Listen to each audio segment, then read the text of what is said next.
Everyone, welcome to the class. आज हम पढ़ेंगे डेफिनेशन ऑफ हिंदू। क्योंकि अगर हम फैमिली लॉ पढ़ रहे हैं तो इसमें दो मेजर पार्ट है, हिंदू लॉ और मुस्लिम लॉ।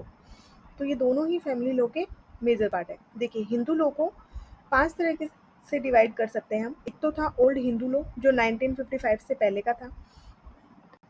फिर Hindu marriage act 1955, Hindu succession act 1956, Hindu maintenance and guardianship act 1956, Hindu adoption and maintenance 1956।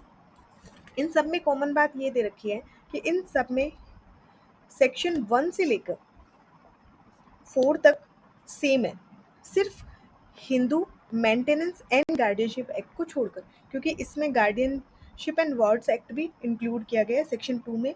इसलिए हिंदू की डेफिनेशन दे रखी है 3 में, जबकि इन सब में हिंदू की डेफिनेशन यानी कौन कौन हिंदू है, किस पे एक्ट अप्लाई होगा, किस पे नहीं, ये सब दे रखी है सेक्शन 2 में। तो ये हमें याद रखना है।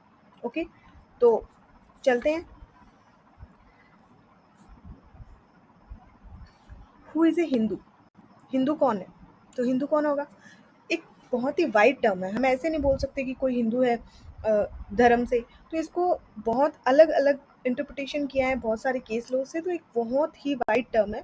इसको बिल्कुल डिटेल से तैयार करेंगे क्योंकि इसके लिए मेंस में भी क्वेश्चन इसका आता है। तो स्टार्ट करते हैं कि हिंदू कैसे कैसे हो सकता है। तो 3 तरीके से हिंदू हो सकता है। एक तो जो हिंदू बाय रिलीजन हो, यानी जो धर्म से हिंदू है। दूसरा, पेरेंट्स आर हिंदू, जिसके माता पिता हिंदू है। थर्ड वन, ये थोड़ा नेगेटिव डेफिनेशन है, जो ना हो। क्या ना हो? जो मुस्लिम नहीं है, जो क्रिश्चियन नहीं है, जो पारसी नहीं है, जो जू नहीं है। अगर ये चारों में से कोई व्यक्ति किसी कम्युनिटी से बिलोंग नहीं करता तो वो कौन होगा? वो हिंदू होगा। अब इसको भी आगे और फर्दर एक्सप्लेन किया गया है। हमने बोला कि हिंदू वो भी होगा जो धर्म से हिंदू है। धर्म से हिंदू होने का मतलब क्या है? धर्म से होने का मतलब है हु बिलीव्स, जो ये विश्वास करते हैं कि वो हिंदू है। ठीक है। और जो कन्वर्ट हुआ है हिंदू में और जो रिकन्वर्ट हुआ है। कन्वर्ट का मतलब जैसे कोई भी अदर कम्युनिटी में था, मान लीजिए मुस्लिम था या क्रिश्चियन था, कोई भी था, वो कन्वर्ट होके क्या बन गया? हिंदू बन गया। तो इसको हम बोल सकते हैं कन्वर्ट। रिकन्वर्ट कैसे बोलेंगे? मान लीजिए कोई पहले से हिंदू था, कोई पर्सन, उसने अपना चेंज किया, मान लीजिए वो क्रिश्चियन बन गया, और क्रिश्चियन बनने के बाद जो भी सिचुएशन या कुछ भी, वो वापस से क्या बन गया? हिंदू बन गया। तो यानी वापस से रिकन्वर्ट हो गया।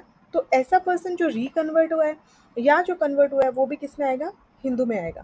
ठीक है। इससे रिलेटेड एक केस है बहुत ही फेमस, शास्त्री वर्सेस मूलदास।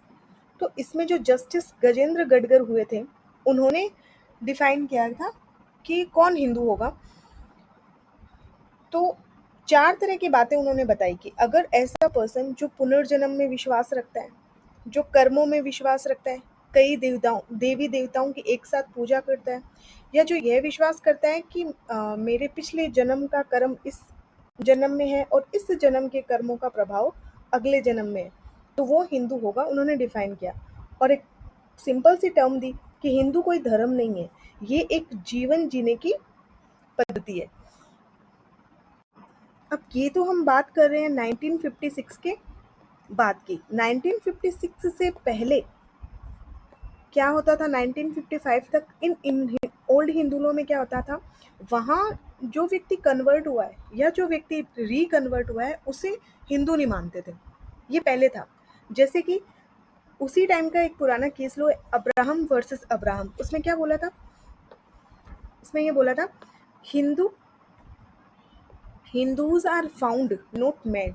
हिंदू पाए जाते हैं, बनाए नहीं जाते। यानी कन्वर्ट और रिकन्वर्ट को पूरी तरीके से नकार दिया कि अगर कोई कन्वर्ट हुआ है या रिकन्वर्ट हुआ है तो वो हिंदू नहीं है। ये ओल्ड लॉ की बात हो रही है 1956 से पहले की, कि इंपॉर्टेंट जजमेंट है अब्राहम वर्सेस अब्राहम का।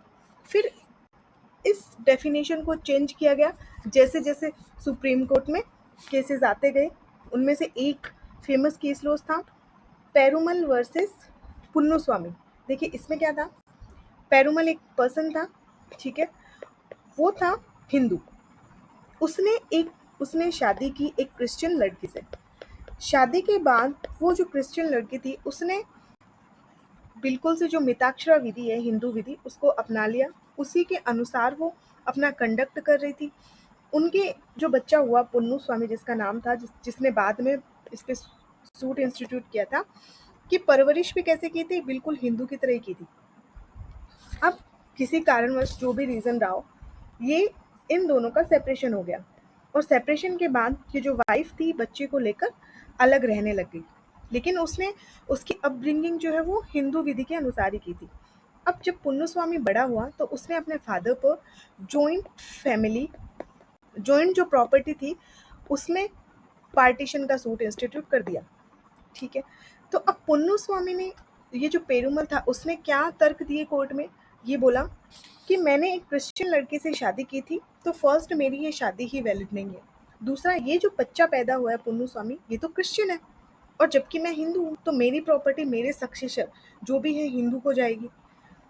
लेकिन कोर्ट ने क्या डिसाइड किया, कोर्ट ने ये डिसाइड किया जैसे कि कंडक्ट देखा जाएगा कि किसी पर्सन का कंडक्ट क्या है, कन्वर्ट होने का इंटेंशन क्या है उसका। जैसे कि उसकी वाइफ क्रिश्चियन थी, लेकिन उसने हिंदू विधि को पूरी तरह अपना लिया था। उसने अपने बच्चे का जो अपब्रिंगिंग है वो भी हिंदू की तरह की जाएगी, तो वो बच्चा हिंदू ही माना जाएगा। और ये जो केस हुआ था वो पुन्नू स्वामी के फेवर में हुआ था। तो इसलिए कोर्ट ने डिसाइड किया whether the child is Hindu और नॉट, चाहे वो बच्चा हिंदू हो या ना हो, फ़र्क उस पे पड़ेगा कि उसको ब्रॉट अप कैसे किया गया, उसकी अपब्रिंगिंग कैसे हुई। अगर उसकी upbringing as a Hindu law हो रही है तो हिंदू लॉ उस पर अप्लाई होगा। तो ये आज की हमारी क्लास थी जिसमें हमने हिंदू को, हु इज़ अ हिंदू, इसको डील किया। 3 केस लॉज हमने इसमें पढ़े थे, जिसमें सबसे पहला था शास्त्री वर्सेस मूलदास वाला केस, जिसमें ये था कि हिंदू धर्म धर्म नहीं है बल्कि जीवन जीने की पद्धति है, और इसमें 4 प्रिंसिपल लेट डाउन किए थे कि हिंदू कब कब माना जाएगा। उसके बाद हमने ओल्ड हिंदू विधि से अब्राहम वर्सेस अब्राहम का केस लॉज पढ़ा था, और थर्ड हमने इम्पॉर्टेंट पेरुमल वर्सेस पुन्नू स्वामी का केस पढ़ा था,